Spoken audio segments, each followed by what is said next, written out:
Hello friends, मैं क्रममित्र और एक बार फिर आप सबका स्वागत करता हूं हमारे यूट्यूब चैनल टीके नर्सिंग एक्सीलेंस में। जैसा कि अब अभी तक हमने देखा, जो हमने ऑलरेडी मैं हर वीडियो में यही बोलते आ रहा हूं कि हमने जो सब्जेक्ट स्टार्ट किया था वो स्टार्ट किया था ऑब्स्टेट्रिक एंड गायनेकोलॉजी। और वही बात फिर से रिपीट है कि मेन जो हम फोकस करेंगे वो हम किस पे फोकस करेंगे, मेनली कंपटीशन के उसको। वही हमारा वो था पार्ट। और ट्राई यही था कि आपको जितना हो सके, कोशिश यही थी कि बिल्कुल सिंपल वे में आपको वो कंटेंट प्रोवाइड किया जाए। आज का जो टॉपिक है हम जो डिस्कस करने वाले हैं दैट इज मेंस्ट्रुअल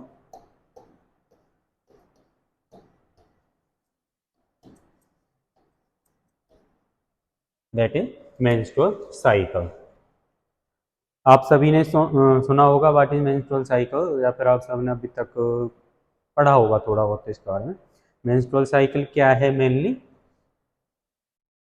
क्या है? विजिबल मैनिफेस्टेशन है,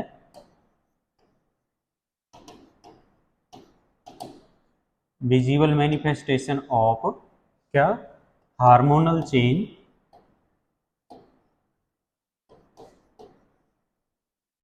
hormonal change in a female. Mainly क्या है मेंस्ट्रुअल साइकिल? मेनली आपका क्या है? एक हार्मोनल चेंज साइकिल है, हार्मोनल साइकिल है। तो मेंस्ट्रुअल साइकिल आपको कब देखने को मिलता है? जब आपको मेनली देखने को मिलेंगे hormonal changes in female. Clear? But इससे पहले हम कुछ बात कर लेते हैं, मेंस्ट्रुअल साइकिल हम जब स्टार्ट करेंगे मेनली, इससे पहले हम बात कर लेते हैं about puberty. What is puberty? क्योंकि मेंस्ट्रुअल साइकिल से जानने से पहले प्यूबर्टी के बारे में जानना बहुत जरूरी है। What is puberty? प्यूबर्टी क्या है? प्यूबर्टी मेनली अगर हम सिंपल वर्ड में बात करें, puberty means development of secondary sexual characteristics. Clear? What is the means of puberty? सबसे सिंपल अगर हम लैंग्वेज में बात करें, puberty mean development of secondary sexual characteristics in a male और फीमेल। बट यहाँ पे हम गायनी की बात करें तो हम मेनली किसके बारे में बात करेंगे? फीमेल के बारे में। या फिर और हम इसको क्या बोल सकते हैं? What is the means of puberty? अगर अदर वर्ड से हम बात करें, बोल सकते हैं change in internal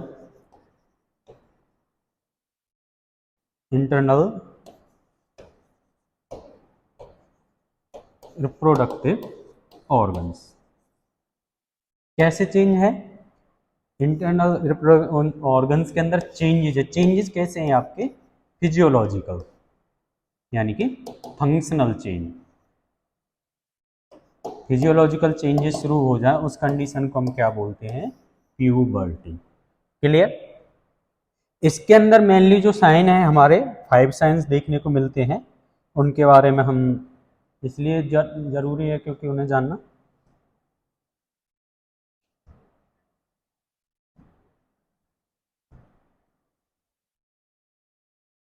clear?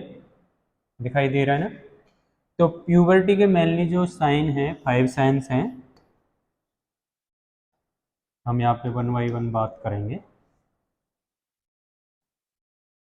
Clear? आप सभी को एक इन्फॉर्मेशन और देना चाहूँगा, हमारा इंस्टाग्राम पे भी पेज है सेम टीके नर्सिंग एक्सीलेंस 7423 से। तो वहाँ पे भी आपको कोशिश यही है कि पर डे एक पोस्ट मिलती है जहाँ पे हमारी जो क्लास से रिलेटेड, सब्जेक्ट से रिलेटेड कुछ ना कुछ इन्फॉर्मेशन वहाँ पे अपडेट की जाती है। तो पोस्ट जो होती है वो आपके नर्सिंग से ही रिलेटेड होती है, कंपटीशन को याद ध्यान में रखते होती है। तो वहाँ से भी आप काफ़ी सारा बेनिफिट प्राप्त कर सकते हैं। क्लियर? यूट्यूब कम्युनिटी पोस्ट पे भी आपको पोस्ट देखने को मिलती है। वहाँ पे हम कोई ना कोई टॉपिक नर्सिंग का उसकी कुछ उसके बारे में हम वहाँ पे mainly post day by day हम इंस्टाग्राम पे भी डालते रहते हैं। तो आप वहाँ से भी इंफॉर्मेशन प्राप्त कर सकते हो। Clear? Okay. Next thing what is puberty? हमने बताया सबसे सिंपल जो याद रखना है, ज़्यादा माइंड को लोड नहीं लेना, सबसे simple development of secondary sexual characteristic. कुछ साइंटिस्ट थे, उनके द्वारा 5 साइन दिए गए हैं। तो सबसे पहला जो साइन है, याद रखना सीक्वेंस से, सबसे पहला साइन है आपका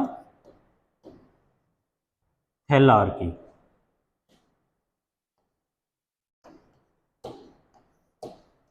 थैलार्की, थैलार्की यानी कि सबसे सिंपल ब्रेस्ट डेवलपमेंट। इससे एक पॉइंट और याद आया, प्यूबर्टी की जो एज है, एज से रिलेटेड काफी कंफ्यूजन है। अभी जो चेंजेस देखने को मिले, अभी अगर हम करंट सिनेरियो में बात करें, अकॉर्डिंग टू डब्ल्यूएचओ के अकॉर्डिंग जो एज मानी गई है प्यूबर्टी की, याद रखना भी, that is 10 to 14 year of age. Clear? According to WHO. But simple अगर हम आपकी कुछ बुक्स हैं उसके अकॉर्डिंग बात करें, जो एवरेज एज है इंडियन कॉन्स्टिट्यूशन बात करें, जो अभी भी प्यूबर्टी की एज है फीमेल्स के अंदर, that is 12 to 16 year of age. याद रखना, एग्जाम में से रिलेटेड क्वेश्चन आता है तो ये काफ़ी कंफ्यूजिंग है, इसलिए हमने दोनों को ही अलग पॉइंट आउट कर दिया। अगर बात करें डब्ल्यूएचओ के अकॉर्डिंग, तो डब्ल्यूएचओ के अकॉर्डिंग क्या है, 10 to 14 ईयर ऑफ एज। और अगर हम बात करें इंडियन कॉन्स्टिट्यूशन या कुछ ऑथोराइज बुक है उनके द्वारा, दैट इज 12 to 16। कहीं पे अभी भी आप जब कहीं पे सर्च करने जाओगे तो अभी भी कहीं कहीं पे जो एज दी गई है, that is 8 to 10 year of age. क्योंकि अभी जो इन्वायरमेंटल चेंज है, क्या हो रहा है कि डे बाई डे हमारे इन्वायरमेंटल कंडीशन चेंज हो रही है, तो उसके कारण भी क्या हो रहा है कि अब प्यूबर्टी जो एज है वो बहुत ज़्यादा घटते जा रही है। पहले क्या था कि 12-13 एज थी, बट अभी भी अगर हम बात करें तो अभी क्या हो रहा है कि 10, 9, 10, 8 इस ईयर में भी आपको मेंस्ट्रुएशन स्टार्ट मिल जाता है। क्लियर? तो प्यूबर्टी के 5 साइन में सबसे पहला है थैलार्की। थैलार्की यानी कि development of breast. Clear? Second है एड्रीनार्की।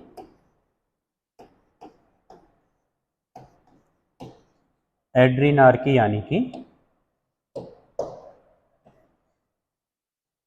डेवलपमेंट या फिर ग्रो ऑफ कौन से, axillary hair.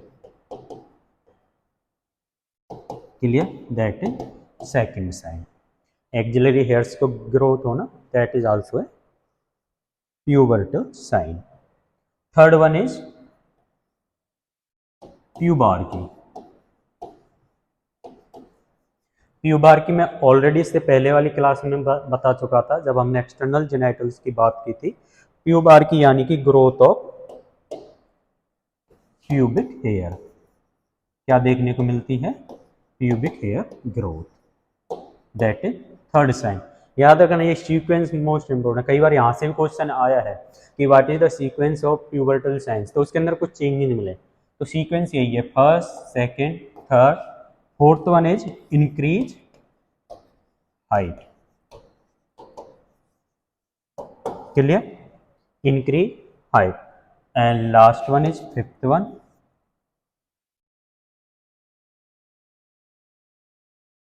And fifth one is menarche, जिसके बारे में हम मेनली बात करेंगे। मिनार्की से ही क्या है, मिनार्की यानी कि first menstruation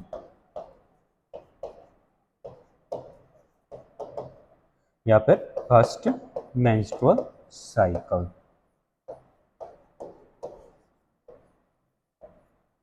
first menstrual cycle, उसको हम क्या बोलते हैं, menarche. That is the last sign of puberty. Clear?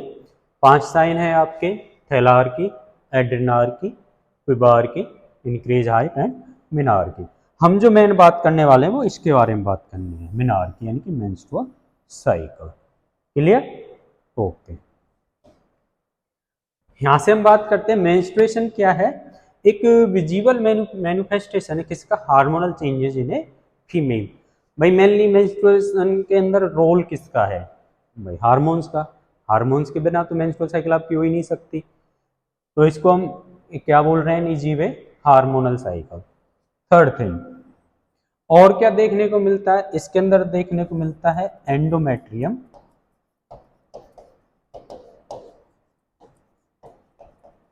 Necrosis and development. जो यूट्रस की एंडोमेट्रियम वॉल है उसके अंदर हमें क्या देखने को मिलता है, दो कंडीशन देखने को मिलती है, नेक्रोसिस मिलती है और डेवलपमेंट ही मिलती है। Clear. Third thing, menstrual cycle में इन्वॉल्व होने वाले ऑर्गन कौन कौन से हैं। कई बार यहाँ से भी क्वेश्चन आया है। मैं फिर वही वो बोल रहा हूँ, हम डेफिनेशन और वो सब रट्टा नहीं मारे, हम सिर्फ समझेंगे। मेंस्ट्रुअल साइकिल की अगर हम डेफिनेशन बात करेंगे तो हम बात करेंगे the physiological change due to the hormonal cycle that are visible manifestation of female reproductive system. Visible manifestation क्यों बोला है, ये लाइन अभी हम आगे बात करेंगे, बट फिर भी मैं आपको यहाँ समझा दूँ। विजिबल मैनिफेस्टेशन मेनली जो ब्लड देखने को मिलता है उससे रिलेटेड, विजुअल यानी कि जो सिम्टम्स आपको दिखाई देते हैं। क्लियर। इन्वॉल्वमेंट ऑर्गन कौन कौन से हैं, कौन कौन से ऑर्गन का रोल है, तो इसके अंदर हम बात करेंगे तो कौन कौन से ऑर्गन्स का रोल है। वन इज हाइपोथैलेमस, यहां से भी कई बार क्वेश्चन आया है। Second is pituitary gland, pituitary में मेनली दोनों का है, अभी समझाएंगे हम। जो ब्लीडिंग होती है मेंस्ट्रुएशन के अंदर कैसे होती है, कहाँ से होती है। Clear. Third one ovary and fourth one uterus. तो ये आप याद रखेंगे। What are the organs involve in menstruation, hypothalamus, main, pituitary, ovary and uterus. इन सब का क्या होता है, आपको एक ऑर्गन सिस्टम इन्वॉल्वमेंट मिलता है कहाँ पे, मेंस्ट्रुअल साइकिल में। क्लियर यहां तक।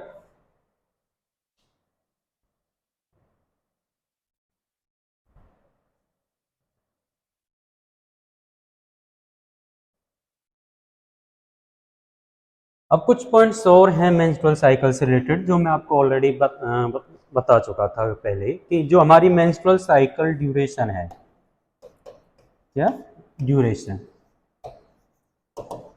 Is about 28 days. हम जो बिल्कुल नॉर्मल फीमेल है उसके अंदर काउंट करके चलते हैं, that is about 28 days. Clear. But जब हम रेंज की बात करेंगे that is about 21 to 35 days. यहाँ तक क्लियर, डेज हमारे क्लियर हो चुके हैं। थर्ड थिंग, एक पॉइंट मैंने आपको और बताया था, menstrual cycle number of days, उससे रिलेटेड। तो एक ईयर के अंदर आपको कितनी साइकिल्स देखने को मिलती है, अबाउट 13 साइकिल। 13 साइकिल जब हम 28 डेज का लेके चलते हैं तो अबाउट कितनी साइकिल देखने को मिलती है, 13 साइकिल। क्लियर। और जब हम बात करेंगे एज ऑफ रिप्रोडक्टिव पीरियड की, यानी कि जो हम लेके चलते हैं 15 to 45 ऑफ एज, मेंस्ट्रुएशन जो स्टार्ट होता है, तो ओवरऑल लाइफ में कितनी साइकिल्स देखने को मिलती है, अप्रॉक्स 400।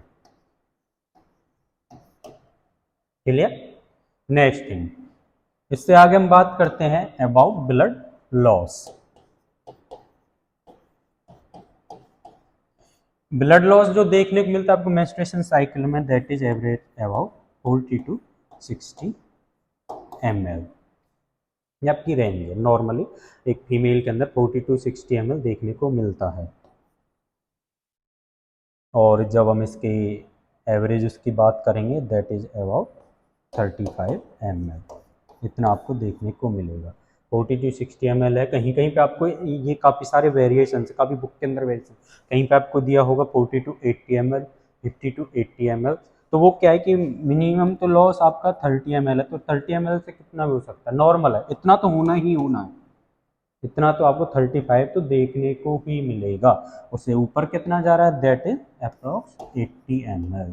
अगर उससे भी ऊपर जा रहा है that is it's an abnormality. वो हम बाद में बात करेंगे कि मेंस्ट्रुअल साइकिल के अंदर हमें डिस्मेनोरिया, एमेनोरिया, यूमोनेरिया, यानी कि आपकी नॉर्मल मेंस्ट्रुअल साइकिल, वो अभी नेक्स्ट क्लास में हम बात करेंगे। क्लियर। एक और चीज, menstrual cycle also known as, menstrual cycle को हम क्या बोलते हैं, आल्सो कॉल्ड है uterine cycle. Clear. Menstrual cycle के अंदर हमें क्या होता है, मेनली दो टाइप का प्रोसेस या फिर दो ऑर्गन एक सेम टाइम पे ही प्रोसेस होते हैं। एक तो होता है आपका ओवरी और एक होता है आपका यूट्रस। क्लियर। जब हम ओवरी की बात करेंगे तो ओवरी के अंदर हमें मेनली कितने फेजेस देखने को मिलेंगे, दो phases. First one is pre ovulatory, या पर हम इसी को बोलते हैं follicular phase. Clear. Second one is lutea, that is ovary. ये प्रोसेस कहां चलता है आपका, ओवेरी के अंदर। अगर अब हम बात करें यूट्रस की, यूट्रस के अंदर क्या होता है, हमें मेनली तीन फेज देखने को मिलती है। First one is menstrual phase, जिसको हम बोलते हैं ब्लीडिंग फेज, अभी हम बात करेंगे। देन इज प्रोलिफेरेटिव फेज, इसमें क्या है, इसके अंदर हमें मेनली देखने को मिलता है proliferation of endometrium. And last one is secretary phase, यानी कि सिक्रीट होता है, सिक्रेटरी फेज, या फिर इसको हम बोलते हैं प्रोजेस्टेरोन फेज, प्रिपरेटरी फेज, बाद में बात करेंगे अभी नेक्स्ट स्लाइड पे। तो ये हमारे क्या है कि ये दोनों प्रोसेस एक ही टाइम पे सेम टाइम पे कहाँ चलती है, आपके यूट्रस में भी ओवरी में भी। क्लियर। इसके साथ साथ एक और चलती है यहीं पे ही, हार्मोनल साइकिल। हार्मोनल चेंजेस भी आपको देखने को मिलेंगे, यहाँ पे लिख देता हूँ। हार्मोनल चेंजेस में हमारे कौन कौन से हार्मोन इन्वॉल्व होते हैं उसकी बात कर लेते हैं हम। ग्लैंड में आपको ऑलरेडी बता ही चुका हूँ, हाइपोथैलेमस एंड पिट्यूटरी, ये दो ग्लैंड इन्वॉल्व होती हैं। हाइपोथैलेमस से सिक्रीट वाले हार्मोन कौन कौन से होता है, GnRH, गोनेडोट्रोपिन रिलीजिंग हार्मोन। फिर है आपका पिट्यूटरी, पिट्यूटरी कौन से हार्मोन सिक्रीट करती है, पिट्यूटरी कौन सी, एंटीरियर पिट्यूटरी से काफी सारे हार्मोन होते हैं, बट मेन रोल किसका है, FSH एंड LH, यानी कि follicle stimulating hormone and luteinizing hormone. Clear. उसके बाद आपका रोल आ जाता है ओवरी का। हालांकि पिट्यूटरी से रिलीज होके जाएंगे कहाँ, ओवरी में। रोल हार्मोन्स का ओवरी पे ही रहेगा, इसलिए इसके लिए हमने एक वर्ड भी बोला, प्री ओवुलेटरी। प्री यानी कि ओवुलेशन से पहले हार्मोन्स का रोल। ओवरी के अंदर जो हमें सिक्रीट देखने को मिलता है वो कौन से हार्मोन होते हैं, एस्ट्रोजन एंड प्रोजेस्टेरोन। अभी हम काफ़ी अच्छे से बात करेंगे कि किस फेज में कौन सा हार्मोन इन्वॉल्व होता है, कहाँ से रिलीज होता है और कहाँ से हमारे इंपॉर्टेंट क्वेश्चन पॉइंट आउट होते हैं। तो यहाँ तक क्लियर। एक छोटा सा पॉइंट आउट किया है, ओवरी के अंदर चलने वाली फेज, सेम टाइम पे यूट्रस के अंदर चलने वाली फेज, और उसी टाइम पे आपके हार्मोन्स का रोल। क्लियर। तो यहाँ तक आप सभी को समझ आया होगा।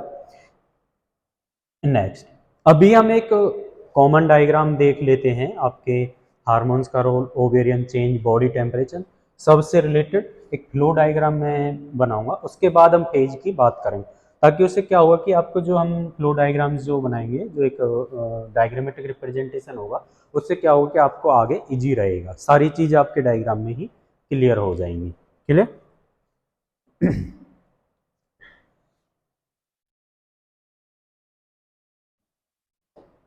एक मिनट।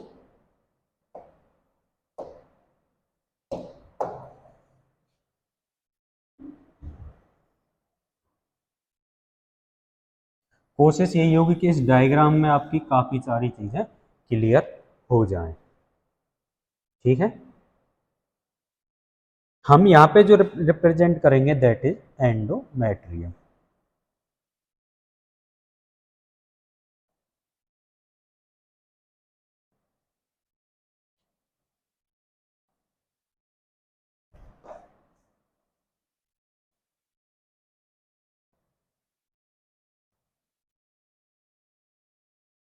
ये थोड़ी टेबल इस तरीके से बनाएंगे कि क्योंकि सारी चीज़ें ताकि एक तरफ हम हाईलाइट कर सकें।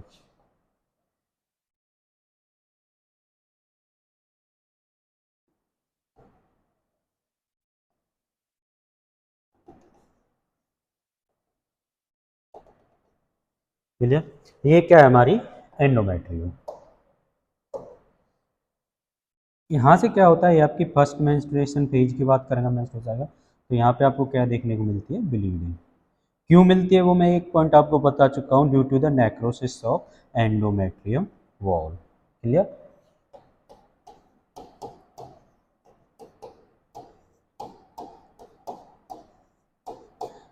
हो सकता है ये थोड़ा बड़ा टॉपिक है, बढ़ा जाएगा। ट्राई यही है कि एक क्लास में समझा जाए। अगर ज़्यादा बड़ी क्लास होगी तो हम कोशिश करेंगे आपको थोड़ा सा सॉल्ट उसमें डाला जाए। एंडोमेट्रियम के अंदर क्या है, दो लेयर देखने को मिलती है। ये है हमारी बेसल लेयर एंडोमेट्रियम की। एक छोटे से अलग तरीके से दिखाने की कोशिश है।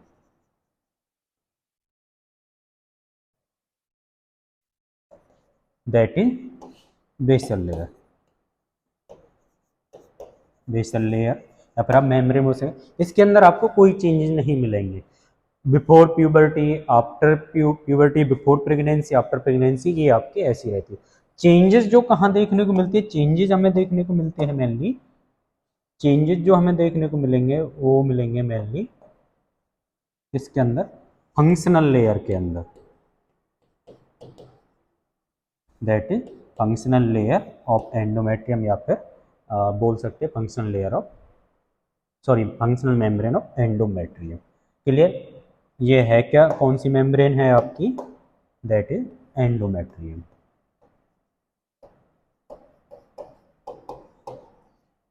क्लियर। एंडोमेट्रियम किसकी लेयर है, यूट्रस की। तो ये जो सारा प्रोसेस आपको कहाँ देखने को मिल रहा है, यूट्रस में। ठीक है। पहले ऑर्गन की हमने बात कर लिया, चेंजेस इन यूट्रस। कहाँ से स्टार्ट हुआ है, डे 1 से लेके डे 14 पे जाके आपको क्या देखने को मिलेगा, ओव्यूलेशन, एंड डे 28। समझने की कोशिश करेंगे थोड़ा थोड़ा।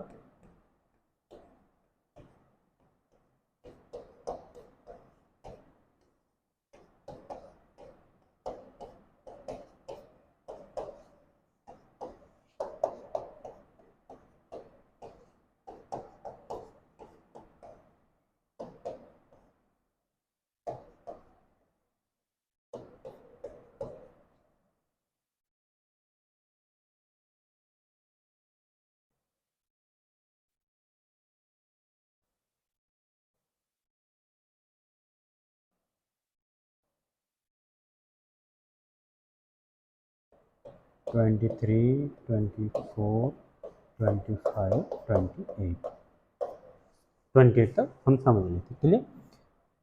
इस स्टेज पर आपको क्या देखने को मिलेगा, मेनली हम इसको अलग से पॉइंट आउट कर देते हैं। 15 एंड 14 डेज को यहाँ पर आपको हमें मेनली क्या देखने को मिलेगा, ओव्यूलेशन। क्लियर।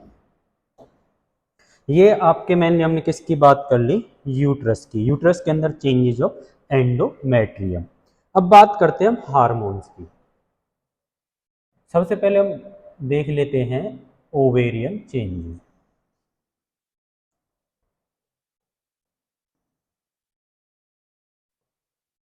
क्लियर।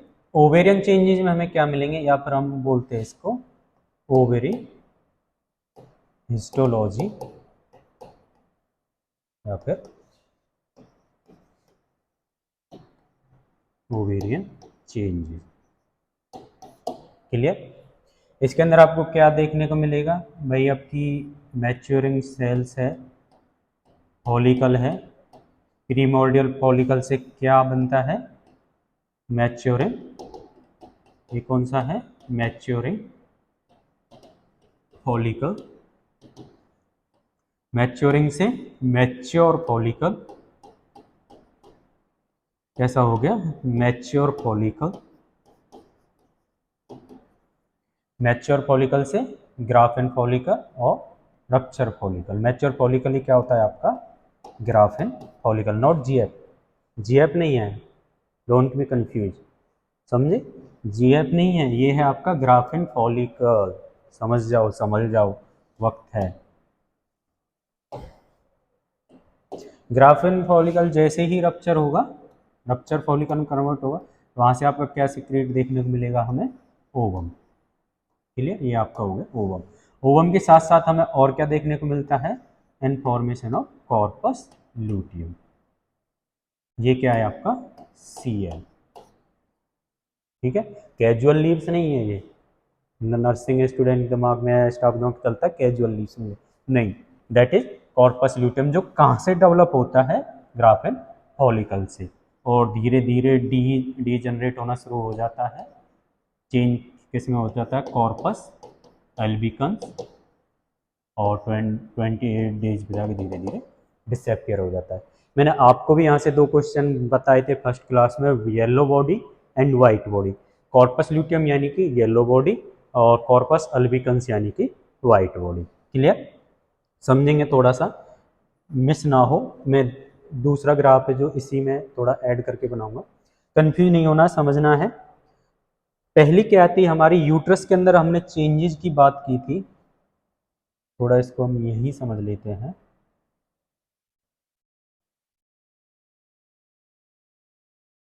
थोड़ा सा हम बाद में बात करेंगे हार्मोन्स की, इसी में ऐड कर देंगे, अभी पहले इसको समझो। क्लियर? अरे भाई, ये ना आजकल टेक्नोलॉजिकल ज़माना आ गया। बट इसके अंदर क्या थी? 3 फेज थी, मैंने आपको बताया था यूट्रस के अंदर। 1 to 5 डेज, 1 to 5 डेज कौन सी देखने को मिलती है हमें? यहाँ तक, दैट इज मेंस्ट्रुअल फेज। इसको हम और क्या बोलते हैं? Bleeding phase. कई के अंदर क्या होता है, जो मैक्सिमम टाइम है इसका है 1 to 5 डेज आपको ब्लीडिंग देखने को मिलती है। बट समटाइम्स यहाँ पे, यहाँ तक आपको देखने को, बट समटाइम क्या होता है कि कई बार 7 डेज तक भी देखने को मिलती है। उसके बाद शुरू होती है आपकी प्रोलिफरेटिव, प्रोलिफरेटिव फेज या फिर प्रोलिफरेटिव फेज। इसके अंदर क्या होता है? एस्ट्रोजन का रोल होता है हार्मोन का। वो क्या करता है? मेनली प्रिपेयर करता है एंडोमेट्रियम को फॉर इम्प्लांटेशन। और क्या रोल है एस्ट्रोजन का? वो कहाँ वर्क करता है? एस्ट्रोजन वर्क करता है आपके फॉलिकल्स पर। क्या होगा कि एफएसएच कहाँ वर्क करेगा? एफएसएच मेनली वर्क करेगा फॉलिकल्स पर, मैच्योर करेगा उन्हें, कोशिश करेगा। जैसे ही उन्हें मैच्योर कर देगा, फिर क्या होगा आपके पोस्टीरियर पिट्यूटरी से एफएसएच के साथ साथ एफएसएच किसको स्टिमुलेट करेगा? ओवरी रिलीज करेगी आपके एस्ट्रोजन के। कहाँ से देखने को मिलेगा? फॉलिकल से। फॉलिकल क्या रिलीज करेगा? आपका एस्ट्रोजन। क्लियर? वो वर्क करेगा कहाँ पे? एक तो वर्क करेगा वो फॉलिकल पे ही, और एक वर्क करेगा जाके एफएसएच पे। एस्ट्रोजन कैसे रोल करेगा? एफएसएच, एस्ट्रोजन नेगेटिव फीडबैक से क्या करेगा? एफएसएच को मना करेगा कि भाई कंट्रोल। कंट्रोल क्यों? कि फॉलिकल मैच्योर हो चुका है, अब तेरे को कंट्रोल करना है, रुकना है, अब आगे का काम मेरा है। क्लियर? उसने उसको नेगेटिव फीडबैक दिया, एफएसएच आपका डिक्रीज हो गया। एफएसएच डिक्रीज हुआ, एस्ट्रोजन का रोल इंक्रीज हो गया। एस्ट्रोजन ने अब क्या किया? वर्क किया फॉलिकल पे, और साथ ही साथ उसने फीडबैक भेजा पिट्यूटरी को, और सिक्रीट क्या किया? एलएच। एलएच क्यों सिक्रीट किया? क्योंकि अब उस फॉलिकल को रप्चर करना है। वो किसका काम है? Luteinizing hormone. इस जगह आपका जो वर्क करेगा दैट इज ल्यूटिनाइजिंग हार्मोन। इससे पहले जो वर्क करेगा before ovulation, estrogen hormone. After ovulation जो वर्क करेगा that is progesterone. Progesterone release कहाँ से होता है? कॉर्पस ल्यूटियम से। क्लियर? कॉर्पस ल्यूटियम से दोनों रिलीज होते हैं, प्रोजेस्ट्रॉन एंड एस्ट्रोजन। बट जो प्रोजेस्ट्रॉन का मेन रोल क्या है? That maintain the pregnancy. कब तक? जब तक आपका प्लेसेंटा डेवलप नहीं होता है। तो नेक्स्ट फेज क्या आ जाएगी? 15 से लेके 28 डेज तक, दैट इज सिक्रेटरी फेज, या फिर इसको हम बोलते हैं प्रिपरेटरी फेज। ये कांस्टेंट है, 14 डेज की है। इसके अंदर आपको चेंजेस मिल जाएंगे, बट इसके अंदर आपको कोई चेंजेस नहीं मिलेंगे। ये कांस्टेंट है। मान के चलो कि सी फीमेल की साइकिल है 32 डेज की, 32 डेज की साइकिल है। तो इसका मतलब जो आपकी पहली ये फेज होंगी वो कितनी रहेंगी, बिफोर 18 डेज, 18 डेज के अंदर जो भी चेंजेस है वो हो लेंगे। बट ये आपकी कांस्टेंट है, ये फिक्स है, 14 डेज की आपकी ये साइकिल कांस्टेंट है। क्लियर। अभी तक जो हमने बात की थी, दो चेंजेस की बात की कि साथ के साथ ओवरी में क्या चेंज होता है और यूट्रस में क्या चेंज होता है। क्लियर। अगर हम थिकनेस की बात करें हैं तो ये जो पार्ट होता है सबसे जो थिन लेयर होती है वो कब होती है, मेंस्ट्रुअल फेज में, that is about 0.5 to 1 mm। और जो सबसे थिकेस्ट लेयर होती है वो होती है आपकी सेक्रेटरी फेज के अंदर, that is about 5 to 7 mm। यहाँ तक क्लियर। अब जो हम बात करेंगे, ये दो फेज क्लियर। अब इसी के साथ हम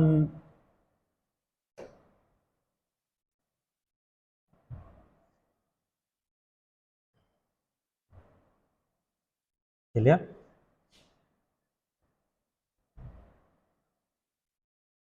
ये थोड़ा सा हम इसको, सबको नजर आ रहा है ना। अब जो हम बात करेंगे यहाँ पे, अब हम बात करेंगे चेंजेज इन हार्मोन्स का क्या रोल है। क्लियर। ये 28 डेज की ही हम मान के चल रहे हैं। अब साथ के साथ हम बात करेंगे दैट इज हार्मोनल साइकिल। कहाँ से रिलीज होता है मैंने ऑलरेडी आप सबको बता दिया है, दैट इज हाइपोथैलेमस।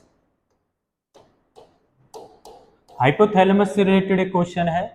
हाइपोथैलेमस को हम और किस नाम से जानते हैं, hypothalamus also called as master of master gland. याद रखना, ये रिलीज करती है क्या, GnRH।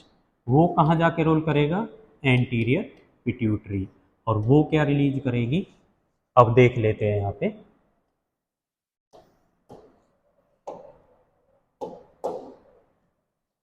अलग अलग में ये अभी ये कंबाइन है, अलग अलग में जब अभी मेंस्ट्रुअल वो बताऊंगा, फेज बताऊंगा, उसके अंदर भी हम ये ड्रॉ करेंगे, अभी सिर्फ समझने के लिए, कॉमन समझने के लिए। ठीक है।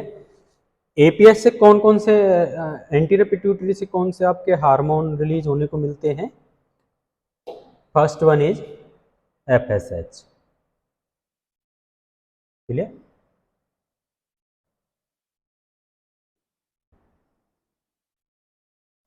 ये कौन सा हार्मोन है, FSH।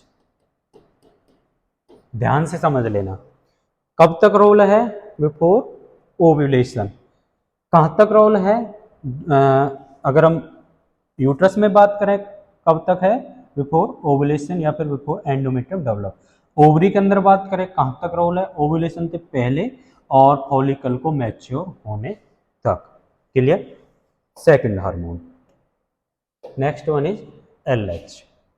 LH क्या होता है कि यहाँ पे बहुत लो लेवल में होता है, इन बिटवीन। याद रखना, LH surge within 12 to 24 hours के आपको पीक मिलेगा। क्या देखने को मिलेगा आपको, LH surge at the time of ovulation. Clear. उसके बाद ये बिल्कुल लो लेवल पे आ जाएगा। ये कौन सा हार्मोन है आपका, LH। कब सिक्रीट होता है, कब पीक लेवल पे, at the time of ovulation. इसको हम क्या बोलते हैं, इस पॉइंट को, it called LH surge. LH surge यानी कि यहाँ पे पीक लेवल पे, जैसे पीक लेवल पे आएगा आपका ग्राफ एंड फॉलिकल रप्चर हो जाएगा और ओवुलेशन देखने को मिलेगा। LH का मेन रोल ही क्या है, हेल्प इन ओवुलेशन। ये दो hormone clear, FSH and LH कहाँ से सिक्रीट होते हैं, एंटीरियर पिट्यूटरी से। अब बाकी के जो हार्मोन सिक्रीट होते हैं वो कहाँ से सिक्रीट होते हैं आपके, ये कलर लेते हैं। नेक्स्ट दो हार्मोन होते हैं, ध्यान से समझना। ये आपका हार्मोन कौन सा है, एस्ट्रोजन। दोबारा बनाते हैं,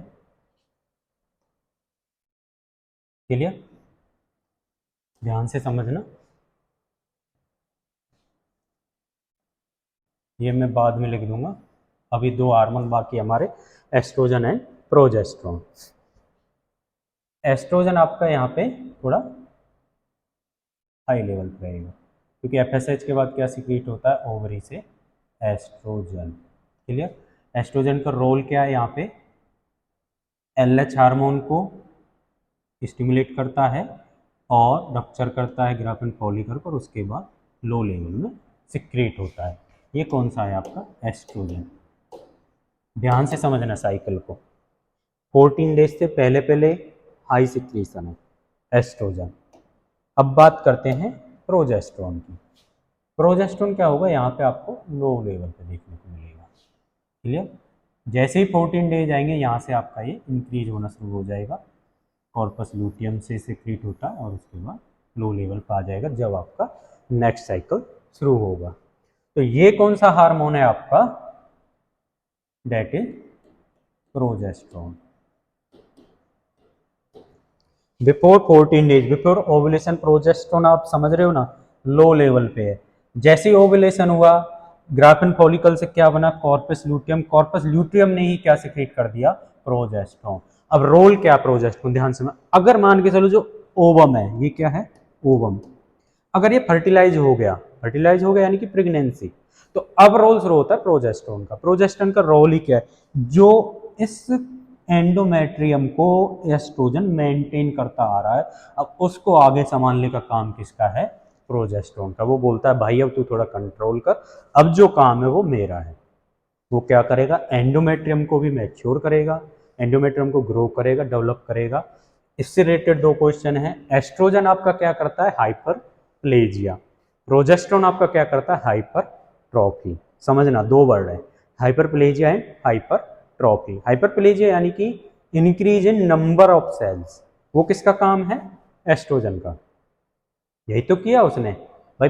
एस्ट्रोजन ने एफएसएच उसको स्टिमुलेट करता ला रहा था, वो साथ के साथ एस्ट्रोजन उसको एंडोमेट्रियम को प्रिपेयर करते आ रहा था। उसके बाद प्रोजेस्टेरोन ने क्या किया? हाइपरट्रॉफी, सेल के साइज को इंक्रीज किया। अब उसके बाद क्या, जैसे ही वो फर्टिलाइज हुआ तो ब्लास्टोसिस्ट को क्या होना है? इम्प्लांट होना है। तो वो उसमें हेल्प कौन करेगा? प्रोजेस्टेरोन। मेंटेन कौन करेगा? प्रोजेस्टेरोन। कब तक? जब तक आप प्लेसेंटा डेवलप नहीं होता। कॉर्पस लूटियम कब तक मेंटेन होता है? अगर फर्टिलाइज हो जाता है ओवम, अप्रॉक्स 3 मंथ के लिए, 12 वीक्स के लिए।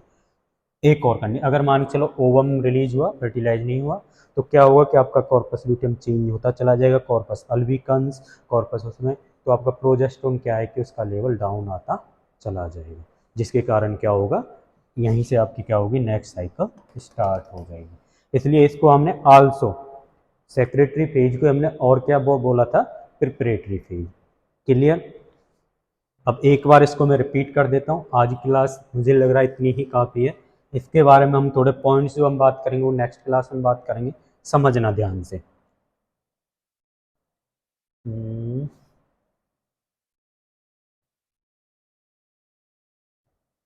इतने टेक्नोलॉजिकल चीज़ें थोड़ा सा दिखाई दे रहा है। हाँ, यहाँ से थोड़ा सा समझेंगे। क्लियर? ध्यान से समझना। ये कौन सी है आपकी? अलग से मैं लिख देता हूँ, हाईलाइट कर देता हूँ। 3 चीज़ एक साथ चलती हैं, that is uterine changes. Clear? That is ovarian changes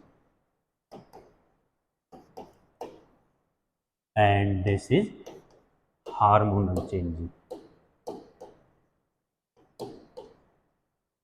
clear? तीनों चीज आपके सामने है। प्रोजेस्टेरोन का रोल आफ्टर ओव्यूलेशन, उससे पहले आपका हेल्प करता है एस्ट्रोजन। कौन से हार्मोन है? ओवरी के। क्लियर? उससे पहले जो रोल होता है वो होता है एफएसएच एंड एलएच। एफएसएच कहाँ से सिक्रीट होने वाले हार्मोन है? That is secrete from anterior pituitary. क्या रोल है? सिक्रीट करते हैं एफएसएच, एलएच। एफएसएच का मेन काम है mature the follicles. Clear? LH का काम है रप्चर द फॉलिकल। उसके बाद प्रोजेस्टेरोन का रोल। क्लियर? ओवरी के अंदर चेंजेस मिलते हैं, मैच्योर होता है, रप्चर होता है। यूट्राइन के अंदर चेंजेस मिलते हैं, मेंस्ट्रुअल फेज आती है, प्रोलिफरेटिव फेज है एंड सेक्रेटरी फेज है। ओवरी के अंदर 2 ही फेज हैं, पॉइंट आउट कर देता हूं। ओवरी के अंदर सिर्फ 2 फेज हैं, फॉलिकुलर मैं ऑलरेडी लिख भी चुका हूँ इससे पहली स्लाइड में, follicular phase and luteal phase. Clear? ये आपकी एक टेबल है, टेम्परेचर का पार्ट अभी इसमें रह गया, वो हम नेक्स्ट क्लास में बात करेंगे। इससे आगे जो क्लास होगी हम 1 बाई 1 बात करेंगे। पहले हम ओवेरियन साइकिल की बात करेंगे, वहाँ पे इस टेबल को अच्छे से फॉर्म करेंगे, क्या चेंजेस मिलते। तो I hope you all understand well. कोशिश यही है, थोड़ा सा टेबल में हौच हुआ है, कोशिश यही है कि सब चीज़ें क्लियर लिखने की। मेन पर्पज है आपको समझाने का, समझ आना चाहिए। रफ है कोई दिक्कत नहीं है, but main thing is you have to be understand, समझ आना चाहिए। क्योंकि इस अगर आपको एक कॉमन फॉर्म कर लिया तो आपके, मैं बोलने वाला हूँ कि मेंस्ट्रुअल साइकिल से रिलेटेड 90% जो क्वेश्चन आएंगे आपके, वो इस टेबल से आपके सॉर्ट आउट हो जाएंगे अगर थोड़ा सा ध्यान से पढ़ेंगे तो। अभी मैं नेक्स्ट क्लास में सारे पॉसिबिलिटीज ऑफ क्वेश्चन के आपको बता दूंगा कि कहाँ से कौन से क्वेश्चन आते हैं इसी टेबल के साथ। तो I hope you all understand well. Thank you to all. Thank you to all my friends.